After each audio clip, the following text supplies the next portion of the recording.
Camera action. আচ্ছা, SK চৌধুরীর সাথে কথা বলে নিলে ওটাই ভালো হয়, তাই না? তা তো অবশ্যই, কিন্তু আমার মনে হচ্ছে কি, ওই যে লোকটাকে দেখা যাচ্ছে মনে হয় এখানে কাজ কাম করে, হ্যাঁ হ্যাঁ, তো ওনাকে জিজ্ঞাসা করলে মনে বেটার হয়। Good idea. ওকে, ডাকো। হ্যাঁ, এই যে, হ্যালো, আপনার সাথে আমার কিছু কথা আছে। প্লিজ একটু এদিকে আসুন তো। আসুন। জি ম্যাডাম বলেন।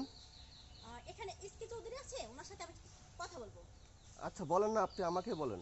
আরে, পাগল আপনি তো নাকি? হচ্ছে গরুর রাখাল, আপনাকে দিয়ে আমি কি করব? আপনি, উনি যদি থাকে এসকে চৌধুরী, তাহলে ওনাকে ডেকে দেন, ওনার সাথে জাস্ট আমার কথা বলে বেটার হবে। আরে ম্যাডাম আপনি বলেন না, আপনি আমাকে বলেন, কিছু বলার থাকলে আরে বলেন। ভাই, আপনার সাথে কি বলবো, আমরা বলবো এসকে চৌধুরীর সাথে। আপনি কি আমাদের গেটআপটা দেখছেন? আর আপনি গেটআপটা দেখেন তো, আপনি আয়না দিয়ে আপনার চেহারাটা দেখেন তো।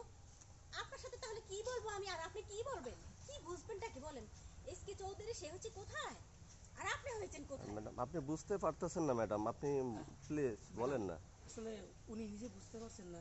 আরে ভাই, আমরা আসছি এক্সে চৌধুরীর কাছে কিছু কথা বলবো, আমাদের বিশাল বড় প্রজেক্ট নিয়ে আসছি, তার সাথে মিট করবো। আপনার সাথে কি বলবো? আপনার সাথে বলে লাভ নাই, আপনি বুঝবেন না। শোনেন, আপনি এসকে চৌধুরীকে ডেকে দেবেন নাকি পারবেন না সেটা আমাকে বলে দেন। আরে কাকে কি বলছো? আরে দাঁড়াও, ছোট লোকের বাচ্চাটাকে আজকে সাহায্য করবো, সেজন্য আমি বারবার বলছি।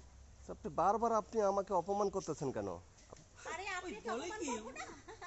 গাওয়া কি বুঝছিস? ওনাকে অপমান করছেন একদম না? মানে গ্রামের ক্ষেত। আরে ভাই প্লিজ, আপনি বোঝার চেষ্টা করুন, আমরা বিশাল বড় একটা প্রজেক্ট নিয়ে আসছি, ওনাকে দরকার, আপনি ডাক দেন না।